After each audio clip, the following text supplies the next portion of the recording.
Shalom, saudaraku yang diberkati Tuhan. Jumpa lagi kita dalam gerakan membaca Alkitab. Kita ada di hari yang ke-23 di saat ini. Mari kita siapkan hati dan pikiran kita untuk memahami kebenaran firman-Nya. Mari berdoa. Ya Tuhan Allah, Bapa kekal dalam surga, ini kami anak-anak-Mu yang selalu rindu untuk belajar firman-Mu. Kami bermohon karuniakan kami kemampuan untuk memahami kebenaran firman-Mu dalam tuntunan kuasa Roh Kudus Tuhan, sehingga apa yang kami akan baca bersama itu tidak akan lalu dengan sia-sia, tetapi itu akan menjadi berkat dalam kehidupan kami. Maka ini doa kami Tuhan, dalam nama Tuhan Yesus kami bawa doa ini. Amin. Saudaraku yang diberkati Tuhan, kita akan membaca bagian bacaan kita di saat ini dalam kitab Keluaran, pasalnya yang ke-40 sampai kitab Imamat, pasal 1, 2, dan 3. Mari kita mulai. Berfirmanlah Tuhan kepada Musa, pada hari yang pertama dari bulan yang pertama, haruslah engkau mendirikan kemah suci, yakni kemah pertemuan itu. Kau tempatkanlah di dalamnya tabut, hukum, dan kau pasanglah tabir sebagai penudung di depan tabut itu. Kau bawalah ke dalamnya meja dan taruhlah di atasnya perkakas menurut susunannya. Kau bawalah ke dalamnya kandil dan kau pasang lampu-lampunya di atasnya. Kau taruhlah mezbah emas untuk membakar ukupan di depan tabut hukum. Kau gantungkanlah tirai pintu kemah suci. Kau taruhlah mezbah korban bakaran di depan pintu kemah suci, yakni kemah pertemuan itu. Kau taruhlah bejana pembasuhan di antara kemah pertemuan dan mezbah itu, lalu kau taruhlah air ke dalamnya. Haruslah kau buat pelataran keliling, dan kau gantungkanlah tirai pintu gerbang pelataran itu. Kemudian kau ambillah minyak urapan, dan kau urapilah kemah suci dengan segala yang ada di dalamnya. Demikianlah harus engkau menguduskannya dengan segala perabotannya, sehingga menjadi kudus.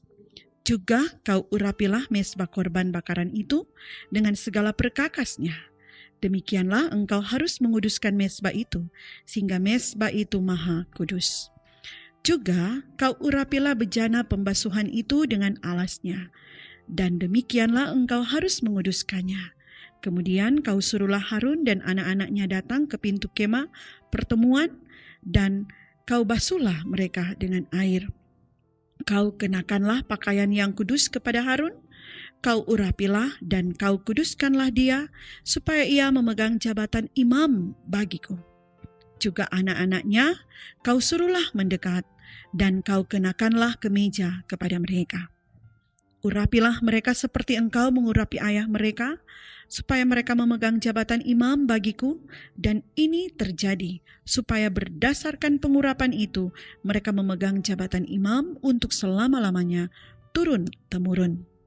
Dan Musa melakukan semuanya itu tepat seperti yang diperintahkan Tuhan kepadanya.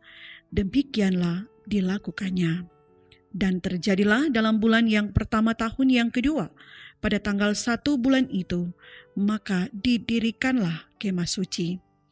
Musa mendirikan kemah suci itu, dipasangnyalah alas-alasnya, ditaruhnya papan-papannya, dipasangnya kayu-kayu lintangnya, dan didirikannya tiang-tiangnya.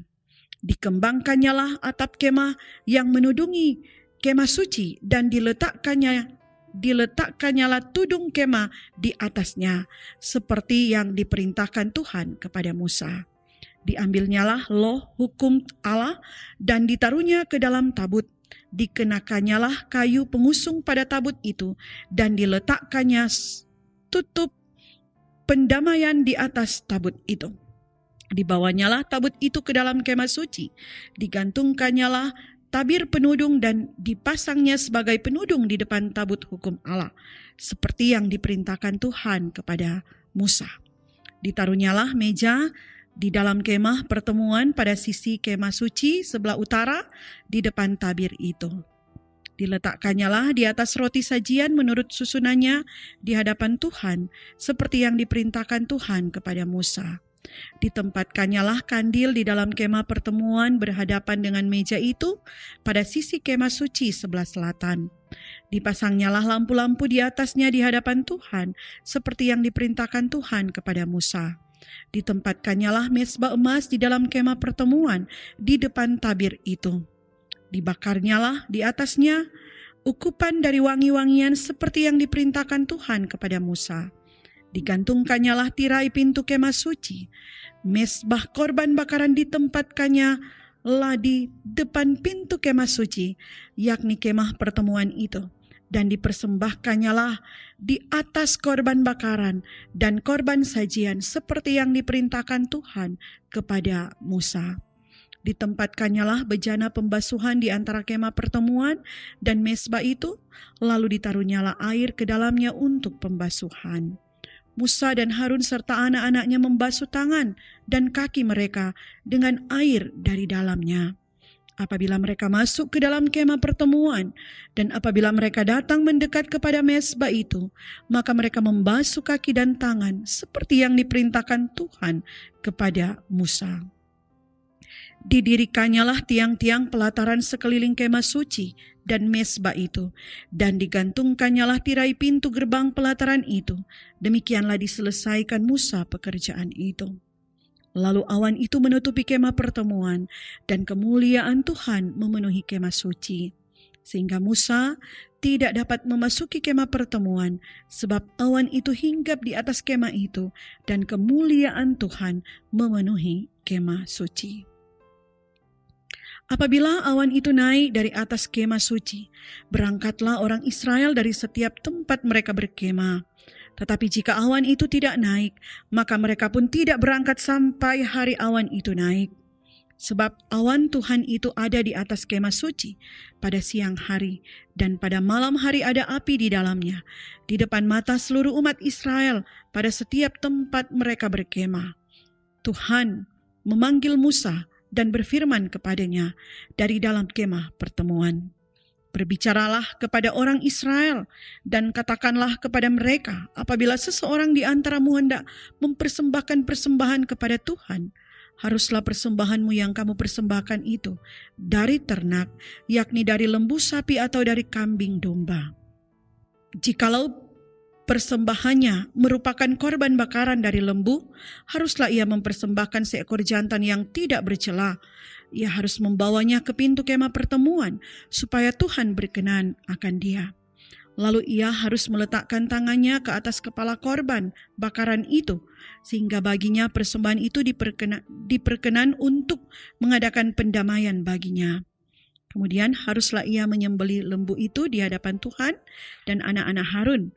Imam-imam itu harus mempersembahkan darah lembu itu dan menyiramkannya pada sekeliling mezbah yang di depan pintu kemah pertemuan. Kemudian haruslah ia menguliti korban bakaran itu dan memotong-motongnya menurut bagian-bagian tertentu. Anak-anak Imam Harun haruslah menaruh api di atas mezbah dan menyusun kayu di atas api itu. Dan mereka harus mengatur potongan-potongan korban itu dan kepala serta lemaknya di atas kayu yang sedang menyala di atas mezbah.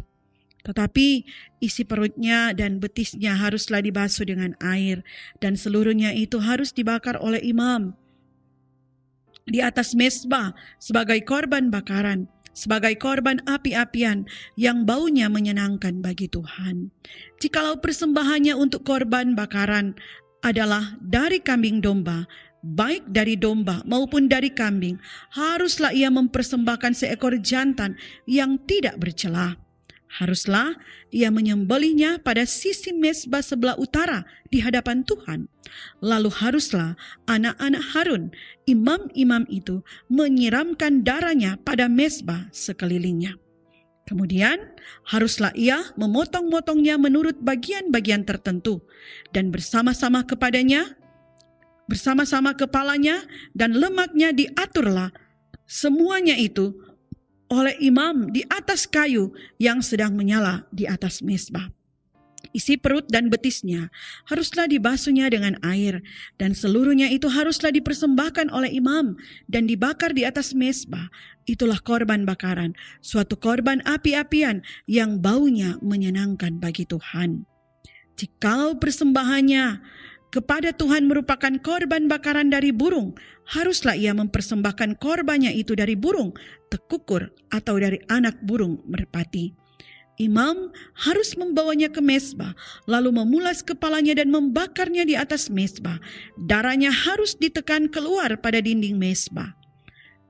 Temboloknya serta dengan bulunya haruslah disisihkan dan dibuang ke samping mezbah sebelah timur ke tempat abu. Dan ia harus mencabik burung itu pada pangkal sayapnya, tetapi tidak sampai terpisah. Lalu imam harus membakarnya di atas mezbah, di atas kayu yang sedang terbakar. Itulah korban bakaran, suatu korban api-apian yang baunya menyenangkan bagi Tuhan. Apabila seseorang hendak mempersembahkan persembahan berupa korban sajian kepada Tuhan, hendaklah persembahannya itu tepung yang terbaik, dan ia harus menuangkan minyak serta membubuhkan kemenyan ke atasnya. Lalu korban itu harus dibawanya kepada anak-anak Harun. Imam-imam itu setelah diambil dari korban itu tepung segenggam dengan minyak beserta seluruh kemenyannya, maka imam haruslah membakar semuanya itu di atas mezbah sebagai bagian ingat-ingatan korban itu, sebagai korban api-apian yang baunya menyenangkan bagi Tuhan. Korban sajian selebihnya adalah teruntuk bagi Harun dan anak-anaknya, yakni bagian maha kudus dari segala korban api-apian Tuhan. Apabila engkau hendak mempersembahkan persembahan berupa korban sajian dari apa yang dibakar di dalam pembakaran roti, haruslah itu dari tepung yang terbaik, berupa roti bundar yang tidak beragi, yang diolah dengan minyak, atau roti tipis yang tidak beragi, yang diolesi dengan minyak. Jikalau persembahanmu merupakan korban sajian dari yang dipanggang di atas panggangan, haruslah itu dari tepung yang terbaik, diolah dengan minyak berupa roti yang tidak beragi. Korban itu harus dipotong-potong lalu kau tuangkanlah minyak ke atasnya. Itulah korban sajian. Jikalau persembahanmu merupakan korban sajian dari yang dimasak di dalam wajan, haruslah itu diolah dari tepung yang terbaik bersama-sama minyak. Maka korban sajian yang diolah menurut salah satu cara itu haruslah kau persembahkan kepada Tuhan, yakni harus disampaikan kepada imam yang membawanya ke mezbah. Kemudian imam haruslah mengkhususkan dari korban sajian itu bagian ingatan-ingatannya, lalu membakarnya di atas mezbah sebagai korban api-apian yang baunya menyenangkan bagi Tuhan. Korban sajian selebihnya adalah bagian Harun dan anak-anaknya, yakni bagian maha kudus dari segala korban api-apian Tuhan. Suatu korban sajian yang kamu persembahkan kepada Tuhan, janganlah diolah beragi, karena dari ragi atau dari madu tidak boleh kamu membakar sesuatu pun sebagai korban api-apian bagi Tuhan. Tetapi sebagai persembahan dari hasil pertama, boleh kamu mempersembahkannya kepada Tuhan. Hanya janganlah dibawa ke atas mezbah menjadi bau yang menyenangkan. Dan tiap-tiap persembahanmu yang berupa korban sajian haruslah kau bubuhi garam. Janganlah kau lalaikan garam perjanjian Allahmu dari korban sajianmu beserta segala persembahanmu, haruslah kau persembahkan garam. Jikalau engkau hendak mempersembahkan korban sajian dari hulu hasil kepada Tuhan, haruslah engkau mempersembahkan bulir gandum yang dipanggang di atas api, emping gandum baru, sebagai korban sajian dari hulu hasil gandummu. Haruslah kau bubuh minyak dan kau taruh kemenyan ke atasnya, itulah korban sajian. Haruslah imam membakar sebagai ingat-ingatannya sebagian dari emping gandumnya dan minyaknya beserta seluruh kemenyannya sebagai korban api-apian bagi Tuhan. Jikalau persembahannya merupakan korban keselamatan, Maka jikalau yang dipersembahkannya itu dari lembu, seekor jantan atau seekor betina, haruslah ia membawa yang tidak bercela ke hadapan Tuhan.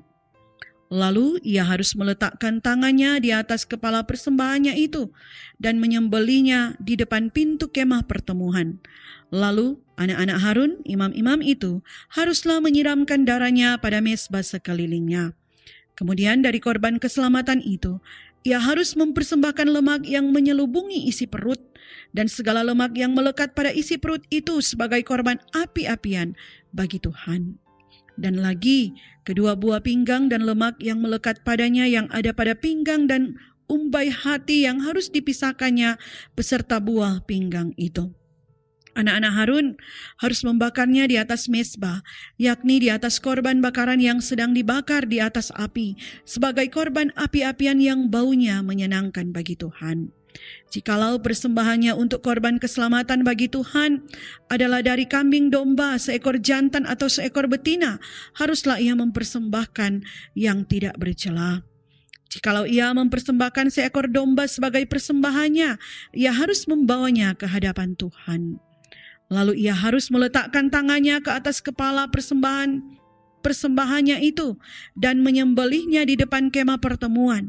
Lalu anak-anak Harun harus menyiramkan darahnya pada mezbah sekelilingnya. Kemudian dari korban keselamatan itu ia harus mempersembahkan lemaknya sebagai korban api-apian bagi Tuhan, yakni segenap ekornya yang berlemak yang harus dipotong dekat pada tulang belakang, dan lemak yang menyelubungi isi perut dan segala lemak yang melekat pada isi perut itu. Dan lagi kedua buah pinggang dan lemak yang melekat padanya yang ada pada pinggang dan umbai hati yang harus dipisahkannya beserta buah pinggang itu.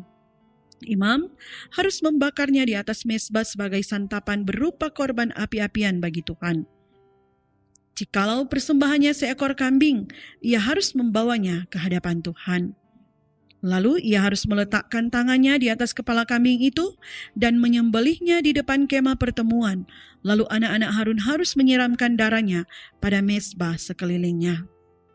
Kemudian dari kambing itu, ia harus mempersembahkan lemak yang menyelubungi isi perut dan segala lemak yang melekat pada isi perut itu sebagai persembahannya berupa korban api-apian bagi Tuhan.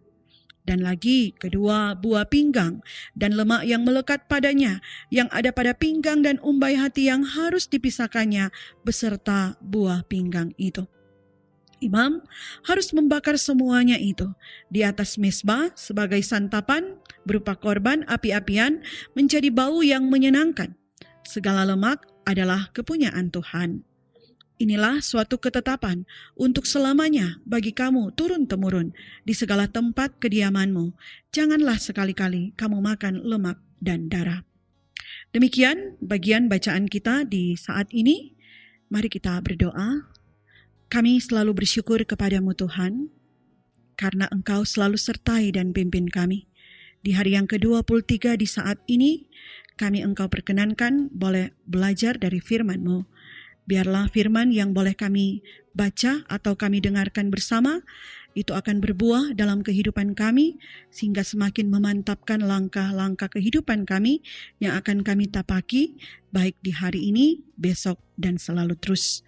Maka ini doa kami Tuhan, kami persembahkan hidup kami hanya ke dalam naungan tangan kasih-Mu. Dalam nama Tuhan Yesus, kami sudah berdoa. Amin. Demikianlah gerakan membaca Alkitab di hari ini, di hari yang ke-23. Tuhan Yesus kiranya senantiasa selalu memberkati dan menyertai kita sekalian. Shalom.